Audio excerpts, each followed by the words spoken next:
Uh, welcome to this second to last, probably, committee meeting of the Corporate Scrutiny Committee.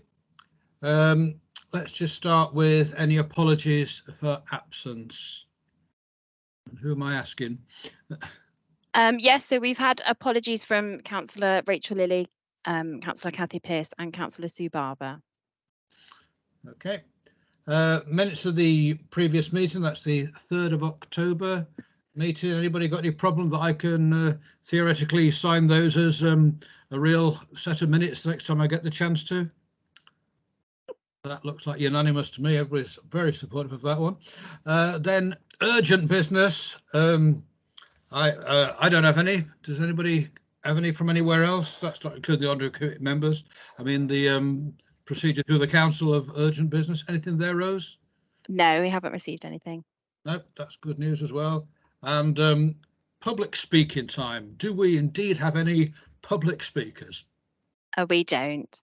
Well, as usual, that's a terrible shame. And so let's move on now to declarations of interest. Anybody who's theoretically out there like to declare any interest of any kind at this point, apart from the ones that are normally on your declaration of interest sheet, which you've doubtless declared many times before? To me, that looks like nobody, which means we then move on to the context of today's meeting. And this is mainly today, it's mainly about moving forward, because obviously Sedgemoor is winding up very shortly. And we have a new world of unitary to look forward to in the not too distant future. So we have the opportunity, we haven't so far had the chance to scrutinise where we're going with that on our committee. So the two things we're particularly looking at today is the business as usual programme that we have, which shows how the Sedgemoor projects over the years are being taken forward. And that's the first bit we're going to look at. And we've got Doug Bamsley with us today, who's going to take us through this, and then we'll ask him some questions afterwards. So Doug, this is over to you. Thank you very much, Brian. Catherine has got a short presentation, if you wouldn't mind sharing that, Catherine.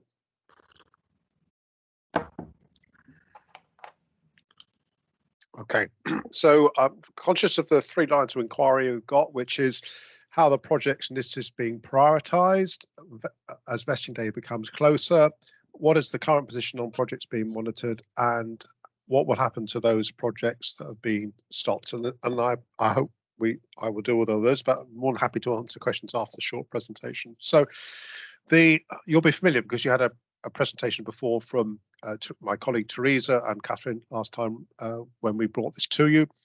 And our whole notion of business as usual, managing it, has been we want to make sure that we have delivery as effective as we can between now and April 23. And we've been doing this now for the last year and a half, I think, something along those lines. So we have been doing it for some time. And I don't know whether the other councils have been doing this, but I think it is proving very useful to keep a track of where we are on things between the knowing that we were coming out of existence to the actual moment in 1st of April.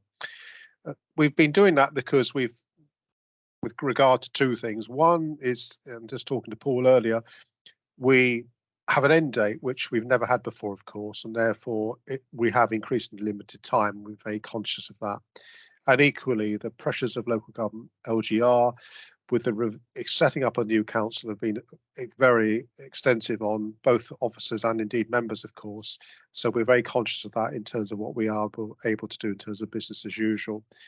And we also think it's important, I've always thought it important, and our members of it support that, to be proactive rather than simply letting it happen, because a way of doing this would be simply to have carried on as best we could and things would have dropped off or we'd lost sight of simply because of the amount of other work we've had, and we wouldn't have been focusing on priorities. So we have been proactive in that. Next slide, please.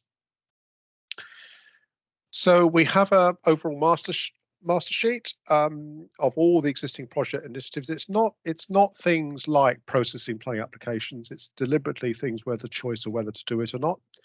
And we've categorized them into 3 different outcomes. One is where we are fully up to resourcing and we can complete by vesting day. And of course, by now we have completed most of those.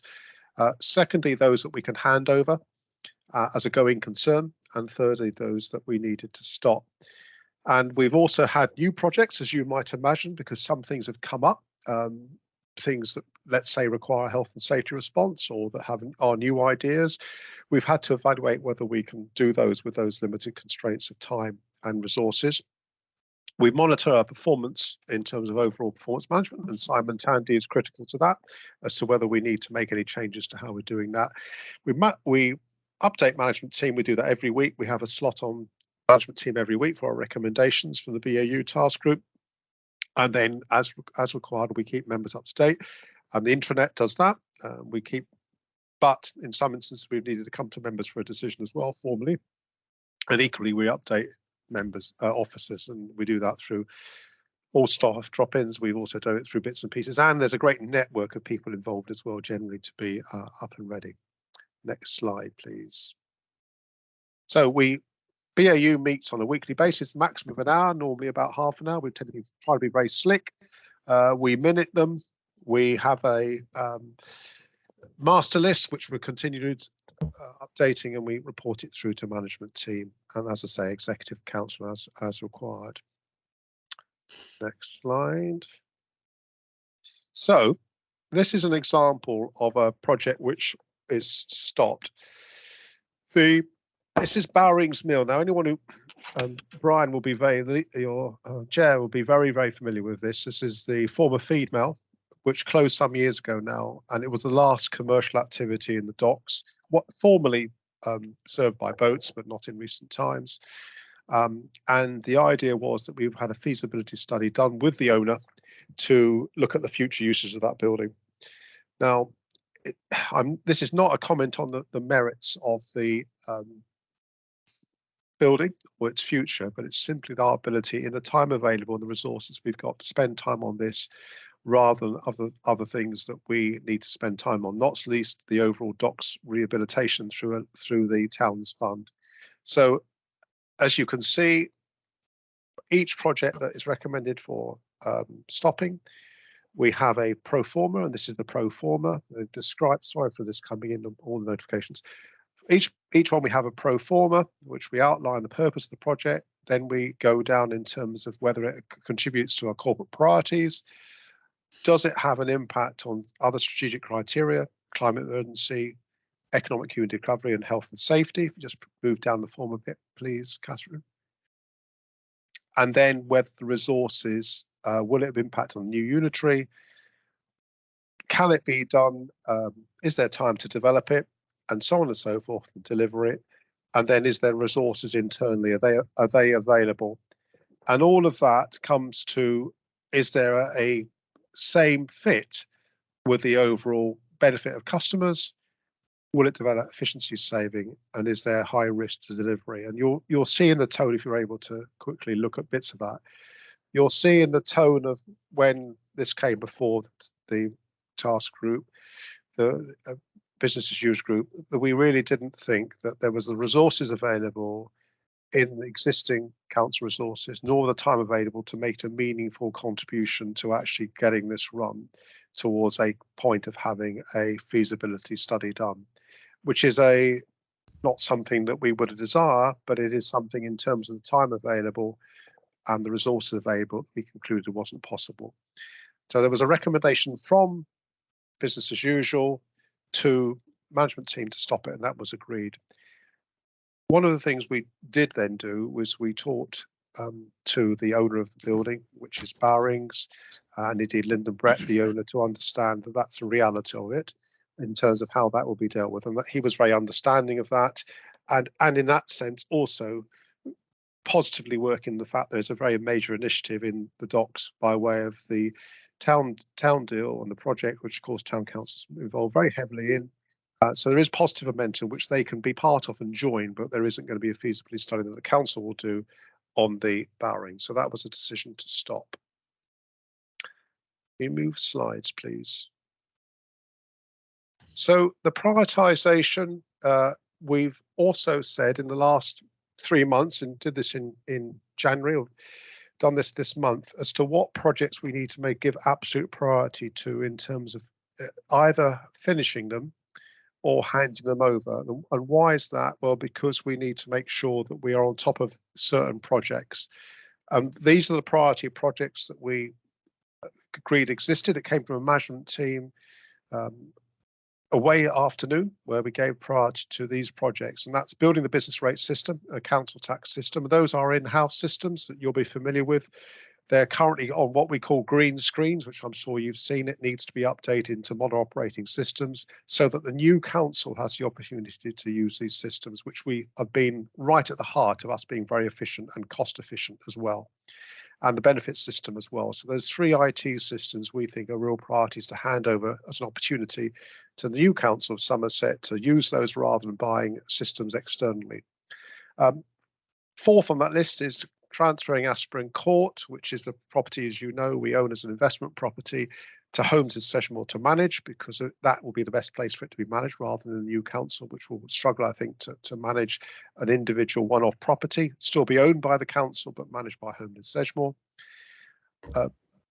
Next is the barrier, getting the land transferred at Express Park over to the Environment Agency for the control building. Again, a real milestone to get sorted in that ongoing project. So that's what we're giving priority to, as is the Bridgewater tidal barrier, which is the next priority. Key project for Sedgemoor, key project for Bridgewater. The next you'll notice there's a Hinkley one, which is the abnormal indivisible loads, AILs, getting the port in a position, keeping the port in a position that it can handle those major deliveries. Equally, the port working group and thinking about the future of that port beyond the EDF's deliveries. That's a really important one. And last but not least is Gravity, which is hopefully going to have a decision on a major occupier, and it's been making sure we're ready to hand over an ongoing activity to achieve the success on that Gravity project for the locality, for Sedgemoor, for Somerset, and for the wider southwest region. So that's why it's a priority. Next slide, please. So this is an example of this is the project I've just mentioned. This is the priority project as an example. So we want to complete the handover of the land, which was being formally agreed by members before vesting day. We have support from Michelle Fry, who's head of properties, you know, and legal support to get this done, and inward investment team, which is Nick Tate, particularly do the policy side of this. We can manage it within the existing constraints of the team, but it is a major piece of work to transfer a piece of land, albeit at a nominal sum. It will be handed over at basically nil value. But we bought it for £800,000. It was always our contribution towards the barrier. There is a report going to the executive on the 8th, also updating on the tidal barrier, which this is mentioned in. And it's green in terms of its status because we have the capacity to do it, but we do need to do it because it will be lost potentially for a couple of months at least if it's not done before the new council is achieved. So that's why we've given its priority, and we, as you can see, we RAG status, red, amber, or green, and we believe this is a green status in terms. So it shows the contrast between the Barrowings Mill, which we were not able to do, and we've stopped it. It'll be a decision for the new council as to whether they want to resurrect it, which I'm sure they will, or indeed rely on the private owner, working with them. And it shows you the contrast between that project and another project, which we will get finished. We've given it priority to do so. I think that next slide, or that maybe we're getting towards the end. That's right, and we are at the end. So questions. More than happy. Those 2 examples, but there are many others. You will see on the intranet, and indeed on the on your papers was a list of is our intranet up to date, which is a little bit up to date. Sorry, a little bit out of date, and what we've got. Catherine, I think you've done a little update, haven't you, of the latest, very latest position of the different latest project? Yeah, would you like me to share the latest one? Yeah, yes, please. So this is the same as you've got in your papers, but it's slightly updated, and it's red update. Sorry, yellow. They're not red at all. They're yellow to show things that are new in completion. So there's 27 to 28, for example. They might not seem significant, but they are the allocation of the remaining RLT2 and RLT3 funds for particularly for parishes to deliver enhancement to play equipment and open spaces. We thought that really important to get that finished prior to new council, because those funds may have got lost in some way if they weren't distributed prior to the end of Sedgemoor. And of course, that is a new old policy. So it's finishing off something that is now is superseded by SIL. 34 is that the grant of £500,000 in total that was agreed in the last budget set, that is now entirely allocated to parishes, to village halls and to parish halls. Great work by Julie Cooper and Dorothy to get all that done. So that's been done. That's a key new completion. We've also transferred the housing enabling function to Homes in Sedgemoor. Again, that's an addition to those that have been completed. That's why it's highlighted as yellow. And in terms of stopping, new ones were we're not proceeding. I know that'd be disappointment to a number of members, but we've run out of time, and also we're getting tangled up, rightly so, in decisions for the new council. So the audio-visual solution for the Sedgemoor room won't be instigated now. The Cheddar Gorge injunction, one I'm sure dear to Paul and others on the call, which is the notion of potentially having an injunction against persons unknown who are using their motor vehicles in the gorge without due regard to everybody else. As done elsewhere, we need a legal view from a court case being taken elsewhere. But we aren't going to pursue that. Now it'd be something for the new council to decide if they want to pursue it. We won't be able to pursue it in the time, because we'd have to have new evidence, and then we'd have to wait this other court case somewhere else. So we aren't pursuing that. And just going down. And then we have handovers. We've gained a business rate being handed over rather than finished. Digital mailroom, we've done all the work we can now, so we will hand it over as a ongoing concern. The feasibility study for the port, again, not finished, but it will be handed over. Change of Splaish's toilet at Breen Splash, where we got money from government. We won't have finished that. We will hand it over now. And then we've got 21 and 22 are ones of the Somerset Independence Plus, two of their procurement projects, which won't be finished, but we will hand them over. So those highlights are just demonstrating the dynamic nature of this compared to what you've got on your paperwork is the ones that have changed since that time. So more than happy to have any questions you might have about what we've done, or indeed whether you think we've answered your key lines of inquiry. Okay, well, thank you very much for that. It's obviously a difficult situation to be in with a couple of months to go to see whether you're doing it right or wrong. Of course, it's happening anyway. So let's find out if anybody wants to ask you any questions. I can see Bob Filmer's hand up. Bob. Yeah, I think Doug would be disappointed if I didn't ask something at least. I would. Couple of questions, Doug. Firstly, I think it was page 10, you listed who's on the working group. Yes. And it's a very good working group, but what membership involvement has there been in deciding what were tasks that needed doing? Because there's no mention of members, and obviously whilst all the projects were ones that members had highlighted originally that needed to be done. So what was the involvement of members in terms of sorting out what the priorities were? Thank you, through you, leader. We've Chair. We have a simple rule, really, that if anything we believe is in a member domain, if it's been a member decision or we know it's high profile, then we have a conversation with the member concerned to explore the issue. And we've done that on all cases in mind. As an example, there was one that's dear to Councillor Smedley's heart, where we had the notion of the feasibility study for the Pennell complex was in our budget.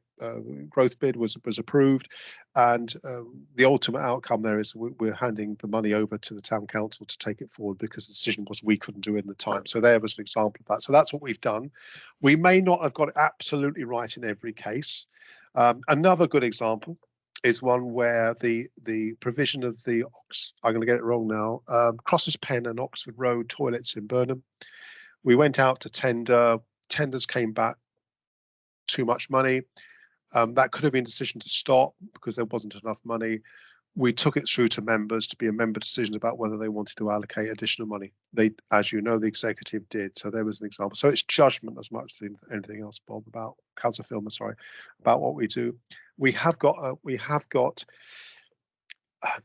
couple of others where we are going to need to talk to members, because we, as you might imagine, we are getting very close to wire now, and there's one particularly that we'll need to talk to members. I won't be unfair to mention it now, but we've got one particularly that is quite controversial that we need to talk to members about. So that's what we do. It's a judgment, Bob, and sometimes we may not get it absolutely right, but we always try and bring members with us if there's a particular thing.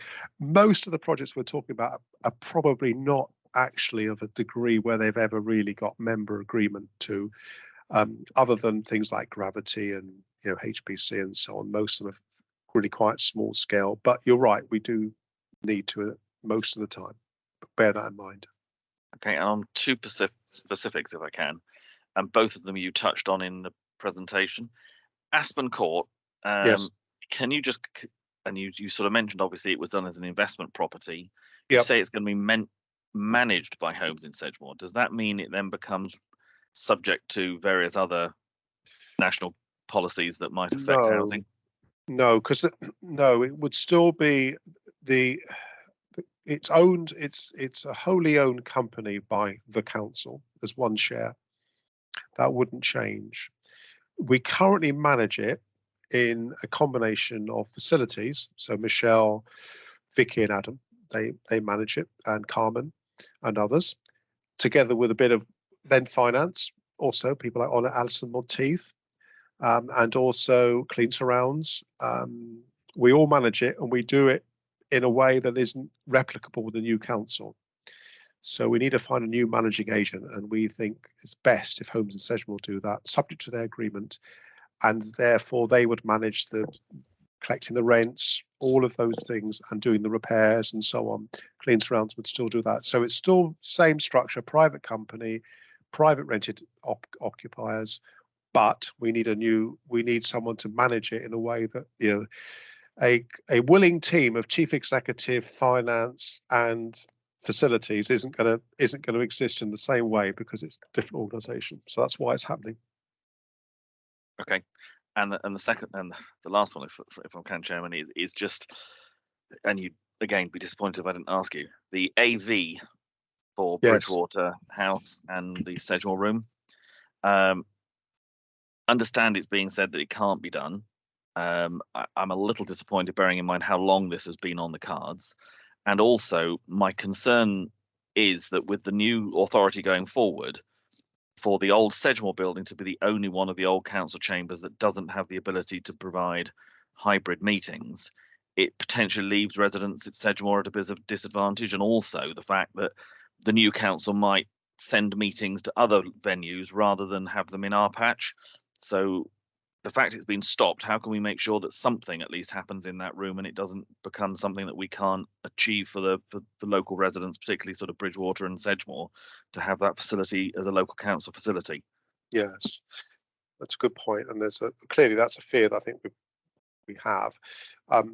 It took too long to do for all sorts of reasons. The procurement of it was not straightforward.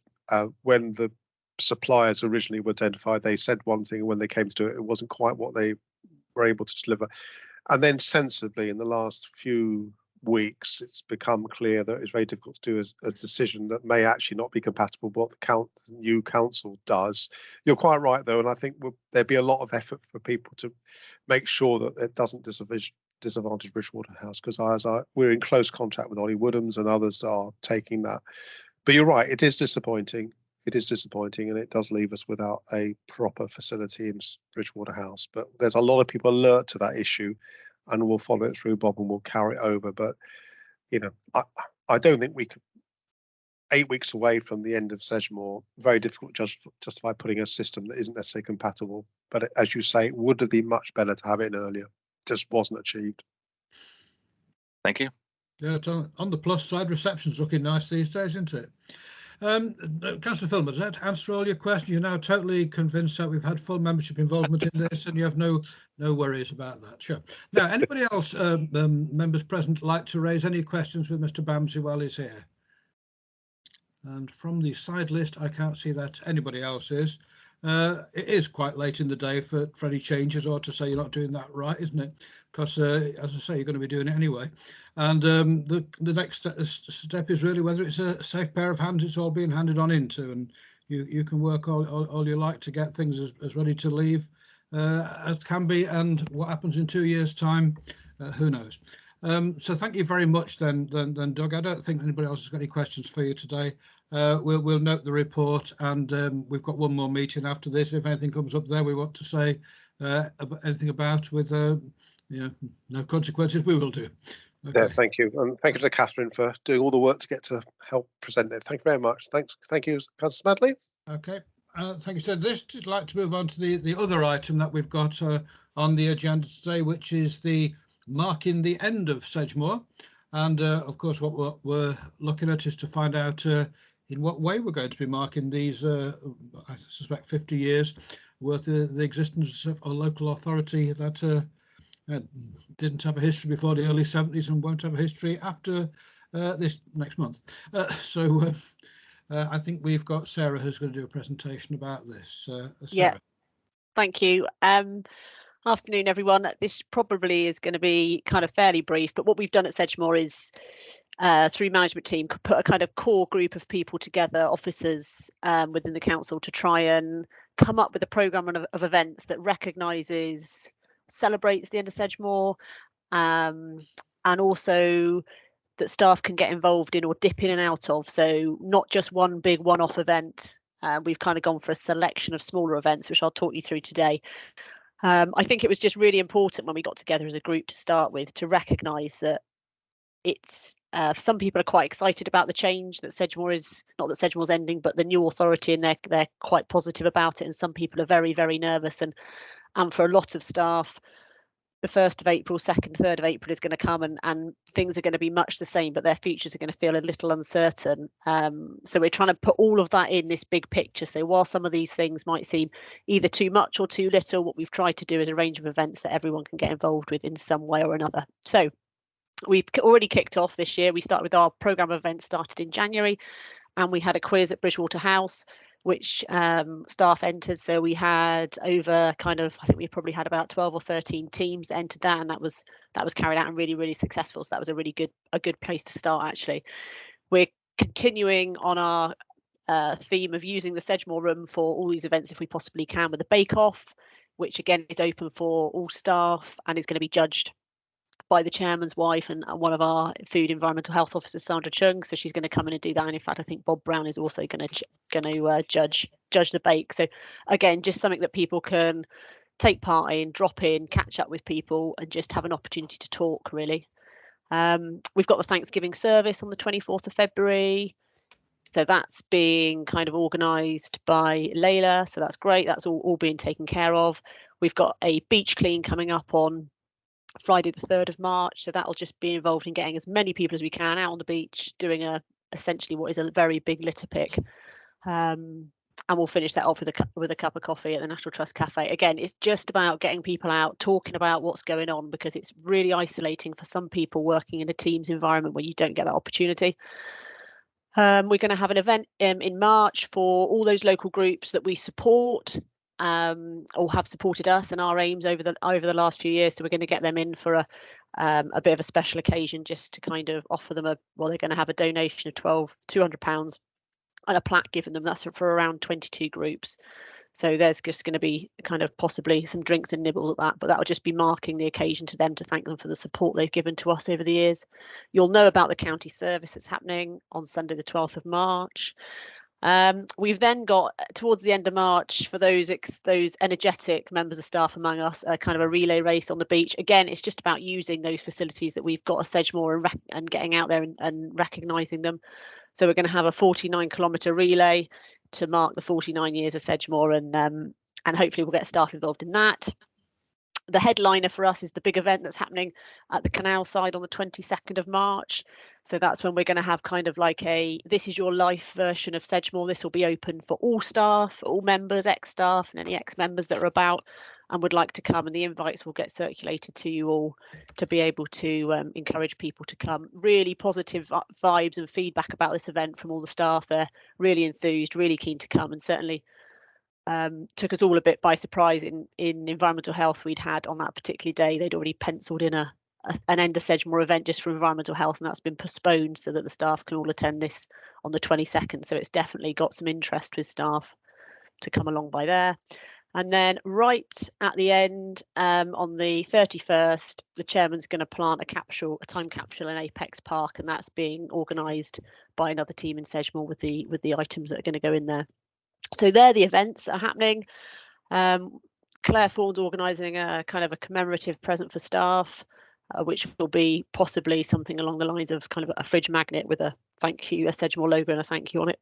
Not been confirmed yet, but that's where we are with it. So I tried to talk to other districts to find out what they were doing, and they aren't really doing anything. So we kind of just came up with this programme for ourselves just to try and involve people in it. We've done it on different times of the day, different days, to try and fit in with the different hours and all the different things people have going on in their own lives. So I'll leave it there. Anyone got any questions? Thank you very much for that. That's interesting to know that other districts aren't doing anything. Is that a?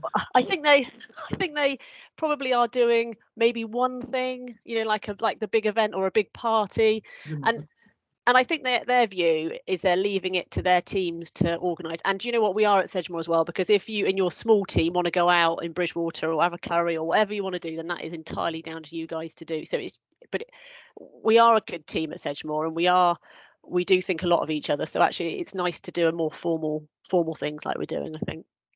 So I guess Sedgemoor is concerned with its legacy and also the legacy of the staff that have been loyally working there over these years.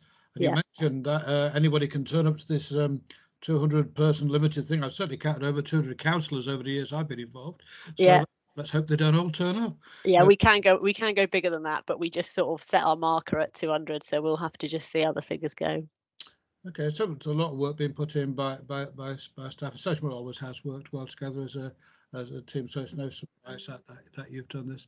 Can I just ask, therefore, if there's any members would like to ask any questions or make a comment about this subject? And I see no hands at all up. So I would suggest that means that people are really happy with what you're doing and glad that you're doing it.